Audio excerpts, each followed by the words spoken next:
যিনি স্টুডেন্ট লাইফে মাত্র 22 বছর বয়সে 3 বছর পরিশ্রমের ফলে $1 মিলিয়ন ইনকাম করেছিলেন, সেটাও একটা বাজে অভ্যাসকে ব্যবহার করে। অ্যান্ড্রু বলেন, আমিও বর্তমান সময়ের বেশিরভাগ মানুষের মতো এই সোশ্যাল মিডিয়ায় আসক্ত হয়ে ঘন্টার পর ঘন্টা ভিডিওর পর ভিডিও কনজিউম করতাম। সেই সময় আমি প্রতিদিন প্রায় 6 থেকে 7 ঘন্টা এভাবেই সময় অপচয় করতাম। সারাক্ষণ ফোন হাতে থাকতো আর ইউটিউব ভিডিও, টুইটার আর রেডিসে স্ক্রোল করতে থাকতাম।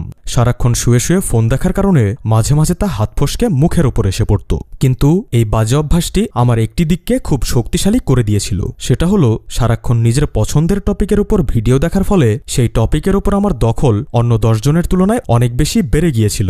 যখন আমি এই বিষয়টাকে বুঝতে পারি, তখন আমি এটাকেই হাতিয়ার বানিয়ে নিজের জীবনটাকে বদলে দেই। আমি ইউটিউবে একটি চ্যানেল খুলি এবং সেখানে জেফ বেজোসের মর্নিং রুটিন কপি করতে শুরু করি এবং তার উপর একটি ভিডিও বানিয়ে ফেলি। এরপর মার্কাস আউরেলিজের নাইট রুটিন কপি করি এবং তার উপর ভিডিও বানিয়ে দেই। আর আমার অনেস্ট রিভিউ এই কাজের উপর প্রদান করতে থাকি। মানুষ আমার এই পরিশ্রমকে অ্যাপ্রিশিয়েট করতে শুরু করে এবং এখান থেকে তারা ভ্যালুও পেতে শুরু করে। ধীরে ধীরে একজন দুজন করে অসংখ্য মানুষ আমার কাজের সাথে যুক্ত হয়ে যায়। আমি যেটা করতাম, প্রথমে একটি বিষয় শিখতাম, সেটা নিজের উপর অ্যাপ্লাই করতাম এবং তার ভালো মন্দ, প্রোস অ্যান্ড কনস অন্যদের শেখাতাম। এরপর পরিস্থিতি বুঝে আমি প্রোক্রাস্টিনেশনের উপর একটি কোর্স বানাই। আর মাত্র 3 বছরের মাঝে ওই কোর্স, ইউটিউব ভিডিও আর স্পন্সরশিপ মিলে আমি প্রায় $1 মিলিয়ন ইনকাম করতে সক্ষম হই। তো একবার ভেবে দেখো, এই কাজটা তিনি কিভাবে করেছিলেন। তোমার মতোই সারাক্ষণ ভিডিও দেখতেন এবং যে বিষয়টিতে তিনি সবথেকে বেশি আগ্রহী ও দক্ষ, সেই বিষয়েই অন্যকে শেখাতেন।